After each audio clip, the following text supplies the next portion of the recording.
let's go to the phone. Joining us tonight from Brooklyn, New York. She is a Mets fan. She is a Knicks fan. She is a Jets fan. She lives a very, very sad existence when it comes to sports. Tammy O'Hara. Tam, are you there? I am here. How are you guys? Hold on 1 second. Hold on.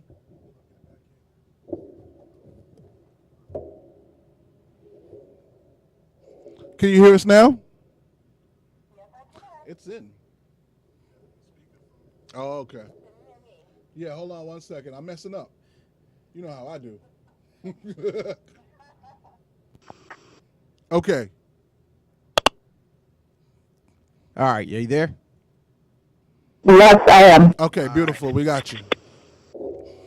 All right, Tammy, welcome to the show. How are you? We haven't had you on for about 6 weeks or so. Very happy to have you back. What's going on? Time flies when you're having fun. Everything's great. Thank you for having me back. Of course, you are welcome. You're welcome here anytime.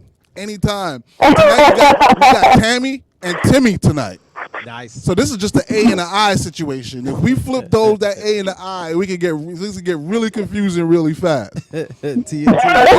East Coast and West Coast. East Coast and West Coast. All in one place. And the thing about it is Tim is the perfect antithesis of Tam because Tim is a Giants fan. Tammy's a Jets fan. Tim is a Lakers fan, and we all hate him for that and hate the Lakers. I don't hate them. The Lakers are cool. Lakers are cool. They're all right. Okay.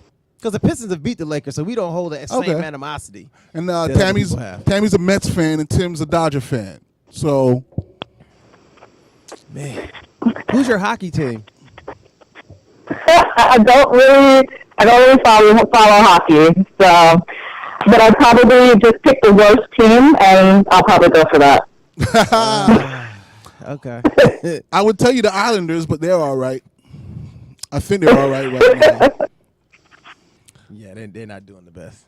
Okay, so Tam, I hope you can hang with us tonight for at least 30 minutes, maybe a little bit more. I'll try my best. All right, do your best. Just a reminder to listeners and viewers, please do us a favor and go check out Tammy on Twitter at TravelGyal at TravelGyal. Please go to Twitter and give her a follow. I would so greatly appreciate it, and of course she would also. Always. All right. Tammy, did you watch the Super Bowl at all? I think I watched maybe 15 minutes of it. It was so dry and boring. It was hard. I kept waiting for something to happen, and it just never. Did you watch it at home, or did you go to a Super Bowl party? I am so glad I did not spend my money to go out anywhere to see this. I stayed at home. I was very glad for it. I drank my drinks at home, and the 15 minutes that I watched, I was just like, I'm so glad that I didn't waste my time going out to this. Wow. To see this. We actually went to Svet and Merlin's, so that was nothing but a baby party. It wasn't even really, you know what I'm saying? It wasn't really. They standing up in front of the TV talking. I'm sitting there like, hey, this is why you stay home for a Super Bowl party. Yeah. But no, I had a good time. I stayed home to be bored too because it was bad. That was bad. Yeah, I was disappointed, and if I had spent money to see that, I would have been even more disappointed. Can you imagine that you actually bought tickets to the game? And you went all the way out there for that, not unless your team won. Mm-hmm. Like, that was not an epic, like, Super Bowl. We waited all year for that, and they dropped that egg. That was bad. And, I specialize in sports travel, and I know how much the Super Bowl was, what they were selling for in terms of the package. How much was it?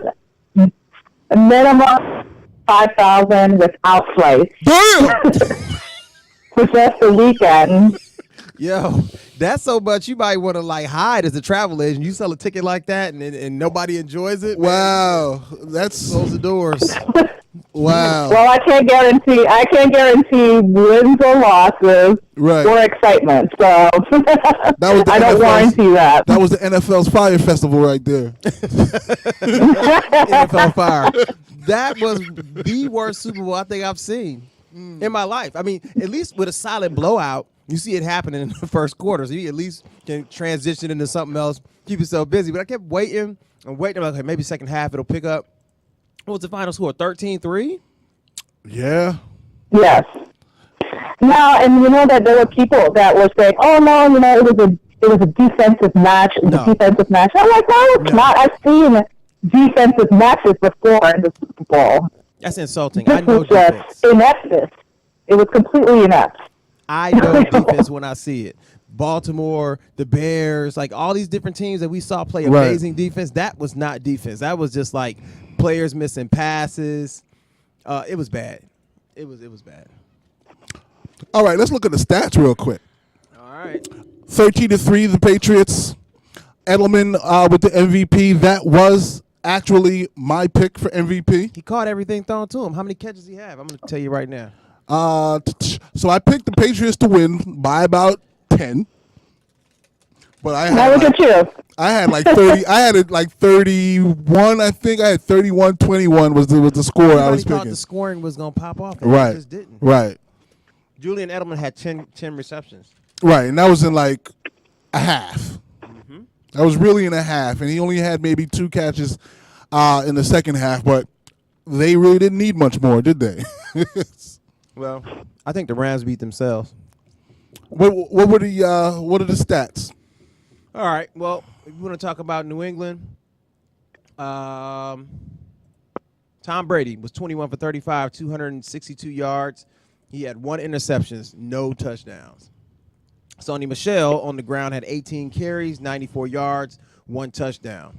The only other person that put in a little bit of work with 7 carries was Rex Burkhead with 43 yards. We talked about Julian Edelman. He had 141 yards receiving. Rob Gronkowski had 6 receptions, 87 yards, and that pretty much sums up the day for the Patriots. On the other side, Jared Goff laid a stinker, 19 for 38, 229 yards. Reception. Not good at all. And if they had stats to explain to you the number of passes that he missed, it would be even worse. Right. But then the other thing, and this is what I thought was the difference in them actually maybe being able to get into the game with Jared Goff struggling, take the ball out of his hands, put it on the ground. They didn't do like they were supposed to do. Todd Gurley only had 10 carries, 35 yards. Now, you know how I feel about stuff like that. It's ridiculous. C.J. Anderson, 7 carries, 22 yards. Right. And I'm looking at the game. I'm like, they need to run the ball more. And sure enough, as you look at the stats, nobody ran the ball at all. But, Joe, here's the answer to that question. Who's the best offensive player for the Rams? Todd Gurley. Thank you. And in the playoffs, C.J. Anderson was damaging people. But you can't – the run game can't happen unless you commit to it. When we previewed the game, I felt that the only chance the Rams had was 35 to 40 carries between C.J. and Todd Gurley. Yeah. And they came and they got 18. Nowhere close. And, I mean, I can understand if you're losing by 3 touchdowns. I mean – with a game, the game was 0-0 for like forever. Yeah, right. So there was no reason why that they completely, like the Rams, that their entire season is about running the ball. Right. Yeah. Right. Especially with why wait for the Super Bowl to try something else? That's not the place to do it. Especially with the loss of Cooper Kupp. Yeah. Okay, that was his number 1 receiver. He went down. That changed the offense a little bit. But this is where, again, I'm a big fan of Bill Parcells, right? This is where you look at a coach like Parcells and Belichick from the Parcells tree, okay? Parcells never gets credit for his tree. They credit the Belichick tree, but they don't credit the Parcells tree. Parcells won a Super Bowl with Otis Anderson literally getting 3 yards a carry. Never stopped giving him the ball. Jeff Hostetler was the quarterback, right? He was the backup quarterback.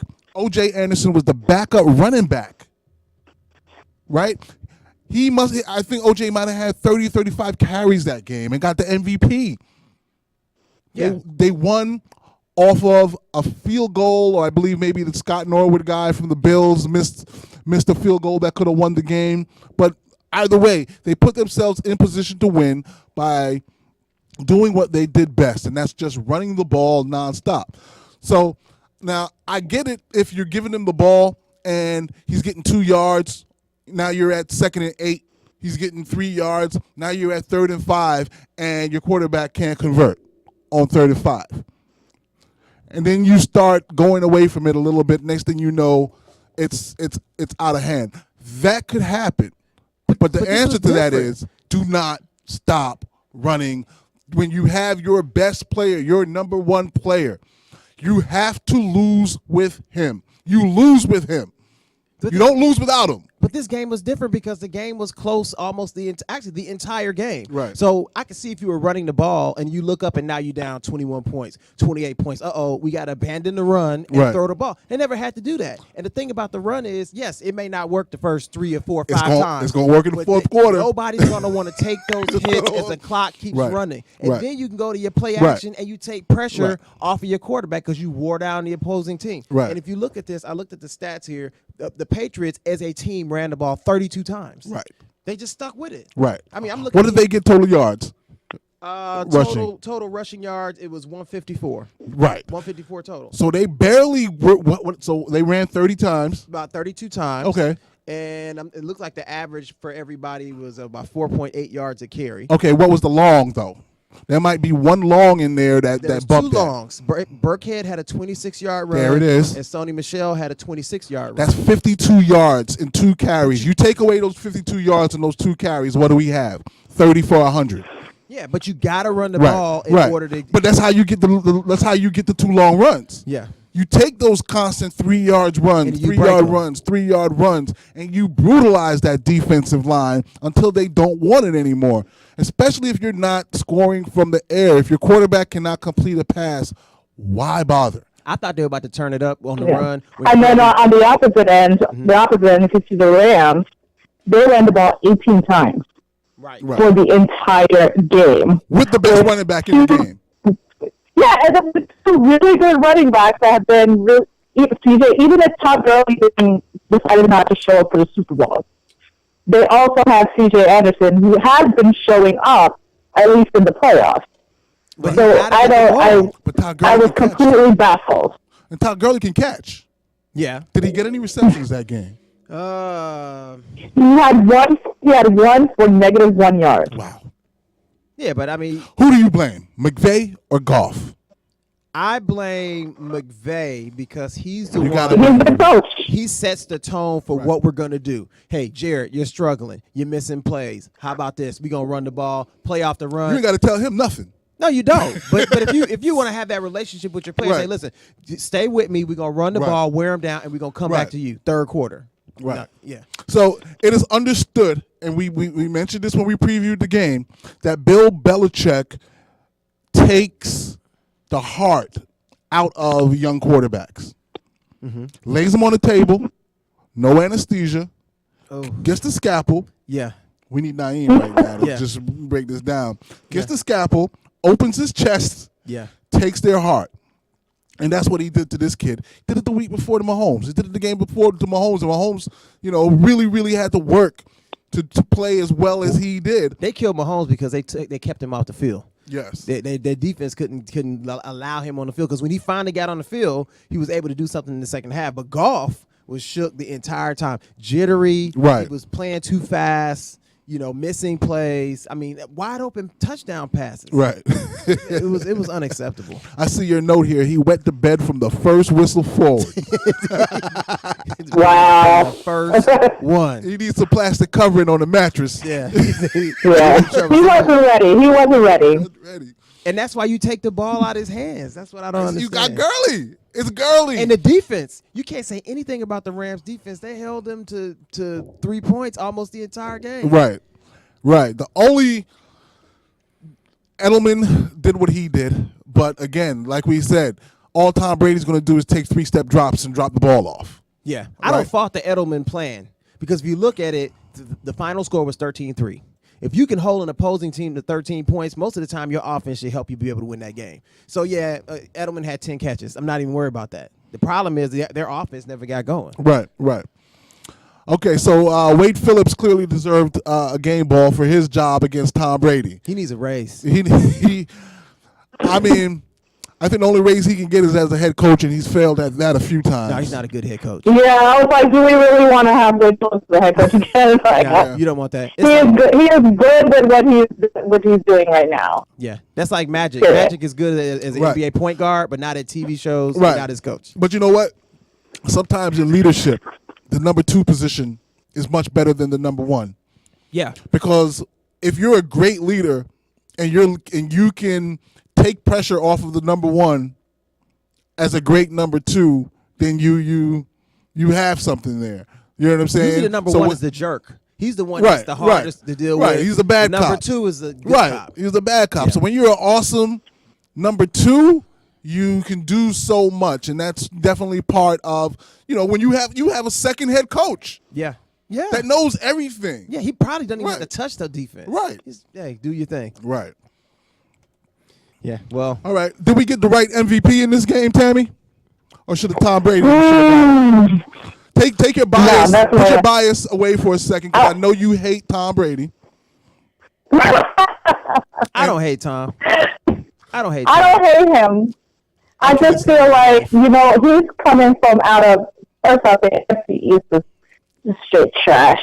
So he doesn't even have to do much to end up on the top. You know what my go ahead, I'll let you finish, and I'll tell you what my problem is with Tom Brady. I don't hate him, but I'll tell you why I have the issue.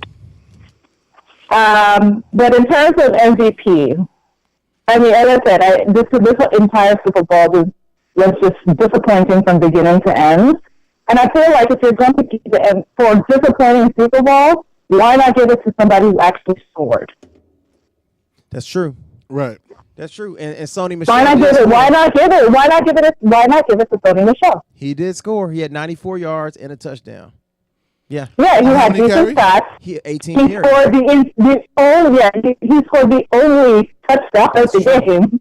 That's true. So why not give him? I feel like, yes, people might think that it's just, you can't give it to a kicker. Like, you just can't. Mm-hmm. But at least give it to somebody who scored a touchdown.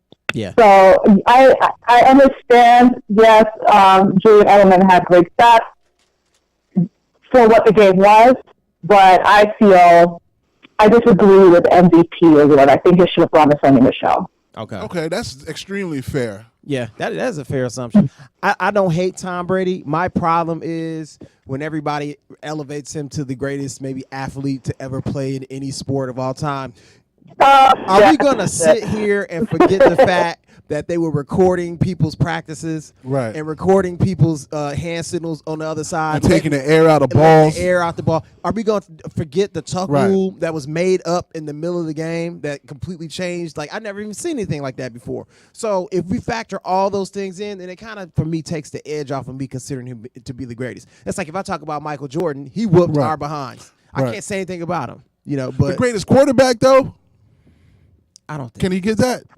No, I don't think he get that. Not with the things I just named off. That just kind of like it dims a little bit. So basically, it's a Barry Bonds situation. Exactly. Like, okay, your numbers are phenomenal. Yeah. I know you're phenomenal. You're great. I see you're phenomenal. But you had help. But now when you're in this pantheon where we're talking Babe Ruth and Jackie Robinson and Ty Cobb, and we're trying to put you in a comparison with those guys, we know you cheated. Nobody else has that attached to their name. We don't name. know that they cheated. You know what I'm saying? There's, other variables that you can bring up in that conversation, at least in the Bonds conversation. Right. But the fact is, you have greatest of all time numbers. Right. Like, no.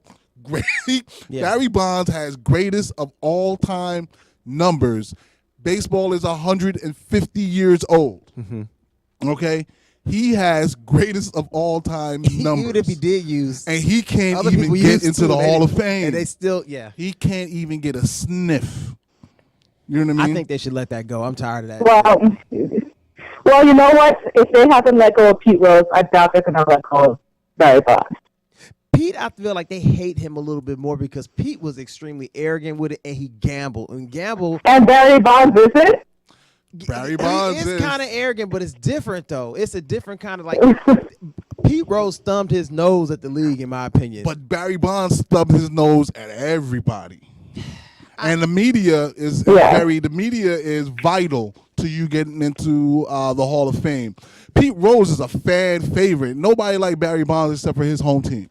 Because Barry Bonds was he was known to be a total jerk.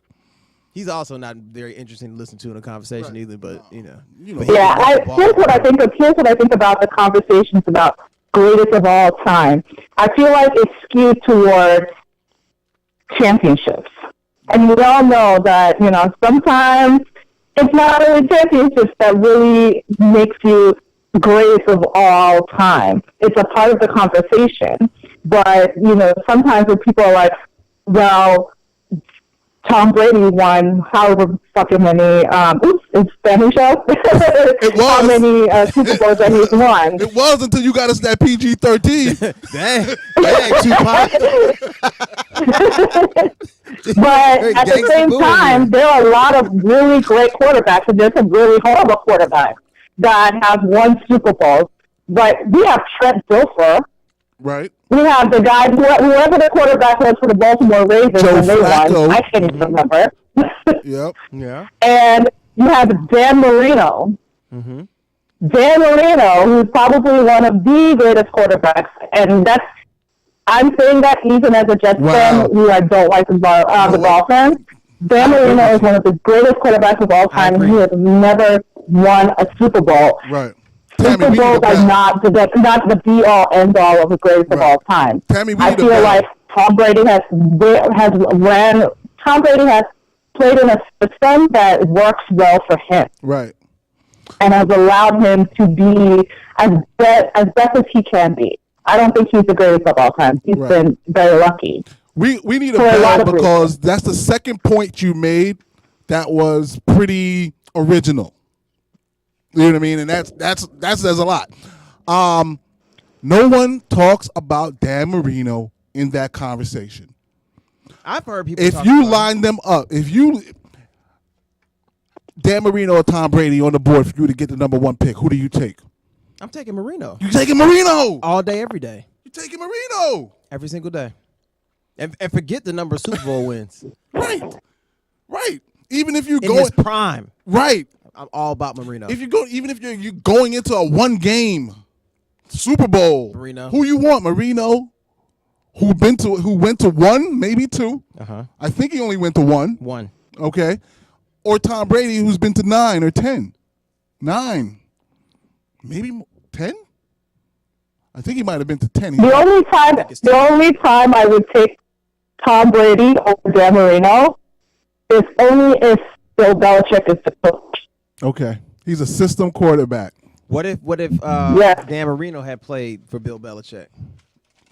Then we would have been talking about Dan Marino as the greatest of all time. Dan Marino had them airing the ball out before they didn't even know what air the ball out was. He could fling that rock. They was just throwing the ball when everybody else he could fling it. Was like, wow, I can't believe this guy just threw the ball 40 times. Other quarterbacks are throwing it 21, 22 times. So, Solid. All right.